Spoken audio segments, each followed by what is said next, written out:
विशेष आवश्यकता है।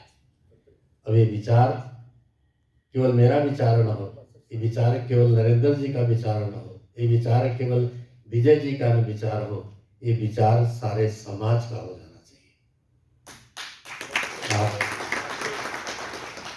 वेबसाइट को अपलोड करें, आपके समक्ष अभी उसकी ओपनिंग हुई है। किसी भी व्यक्ति या किसी भी आबदाई को यदि कमजोर करना है तो उसके इकोनॉमी को खत्म कर दो, उसके संसाधन को समाप्त कर दो। आप उसके संसाधन को समाप्त करेंगे तो अपने आप समाप्त हो जाएगा। कोई तलवार उठाने की जरूरत नहीं, बंदूक उठाने की जरूरत नहीं। कुछ दिन पहले मेरे नरेंद्र जी और विजय जी से विस्तृत वार्ता हुई, मुझे बड़ी प्रसन्नता हुई। हम लोग जय जय कथा करते हैं, भागवत करते हैं, लेकिन इसके साथ साथ हमें समाज का चिंतन भी होना चाहिए कि यदि राष्ट्र नहीं होगा तो हमारी भागवत नहीं होगी, हमारी राम कथा नहीं होगी, हमारे मंदिर नहीं होंगे। इसलिए इन सबसे सर्वोपरि है राष्ट्र का ध्यान रखना, संस्कृति का ध्यान रखना। तो आज हमारे राष्ट्र में संकट है, अभी हम इससे भुक्त होगी नहीं है। नूह का उदाहरण आपके सामने है। नूह में जो घटना घटी, हमारे पानीपत का ही बच्चा मारा गया, और वही स्थिति आज नहीं तो कल यहां भी होगी। और हमें अफसोस है अपने लोगों के ऊपर कि प्रोफेशनल लोग हमारे समाज में हैं, हम उनको खोजें। अब तो आपको सुविधा मिल गई है और कोई भी काम छोटा बड़ा नहीं होता। यदि प्रोफेशनल काम आप करेंगे, उससे नफरत नहीं करेंगे, आप अपने बच्चों को सबको समझाएं, तो निश्चित तौर पे यदि चाय बेचने वाले का बेटा प्रधानमंत्री बन सकता है, जूता सीने वाले का बेटा अमेरिका में अब्राहम लिंकन राष्ट्रपति बन सकता है, ये प्रोफेशनल लोग ही तो थे। तो आपका ही बच्चा बन सकता है। तो प्रोफेशनल काम से कभी नफरत नहीं करनी चाहिए, उससे आपके आय में वृद्धि ही होगी, बेरोजगारी समाप्त हो जाएगी और हम इन आपदाइयों से लड़ने में सक्षम होंगे। यही यूपी में काशीपुर में मैं पहली बार कथा करने गया तो वहां मैं बड़ा चिंतित था कि इन लोगों के बीच में, विधर्मियों के बीच में यहाँ हिंदू समाज रह कैसे रहा है। उनका उठना मुश्किल, बैठना मुश्किल, उनकी बहन बेटियां बाहर निकलती उनके लिए मुश्किल, और आज हम यहाँ फोन करते हैं, उनको मेहंदी लगानी हुई तो उनको बुलाया जाता है। जिनकी दृष्टि भी खराब है, नीयत भी खराब है, मानसिकता भी खराब है, उनको बुलवाते हैं। जो एक रैकी करते हैं और वही लोग गलत काम करते हैं, उनके समस्त विचार अपवित्र हैं, अपावन हैं। राखी कौन बेच रहा है? आप गूगल पर जो सर्च करें तो सारे विधर्मी इस काम में, नारियल बेचने वाला, राखी बेचने वाला, सब वही है। कहीं हमारा हिंदू, अरे जिसको बहन की भावनाओं का महत्व ही नहीं पता है वो राखी बेच रहा, उसमें क्या भाव होगा?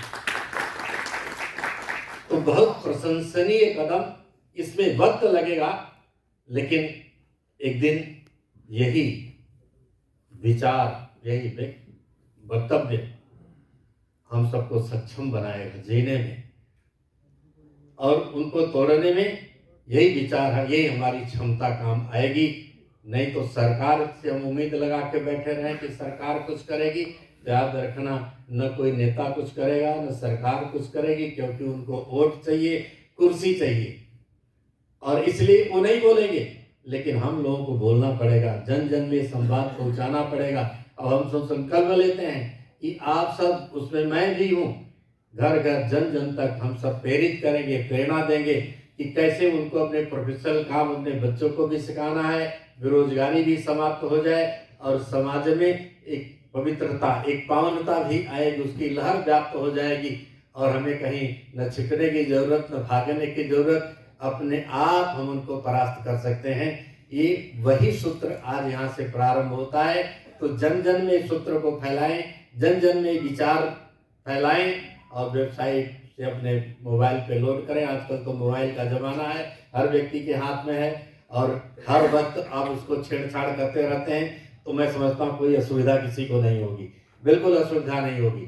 वही काशीपुर जहाँ लोगों का उठना बैठना मुश्किल था, घर से बहू बेटियों का निकलना मुश्किल था, जब मैं तीसरी बार काशीपुर में गया तो वहां मैंने बहुत बड़ा परिवर्तन देखा कि बिल्कुल वहां का हिंदू समाज बिल्कुल निर्भय होकर जी रहा है, कोई उनकी तरफ उंगली नहीं उठा रहा है।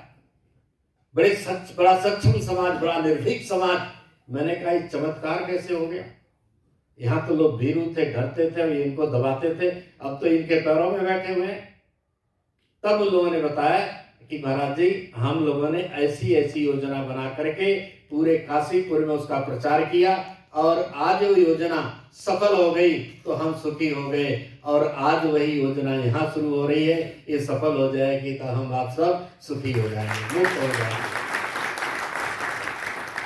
तो बहुत सुंदर विचार हमारे नरेंद्र जी ने आप सबको बताया, विजय जी ने बताया, हमारे राम निवास जी जो कि समाज सेवा में लगे रहते हैं, बड़ी बड़ी संस्थाएं इन्हीं की देन है, गौ माता की सेवा।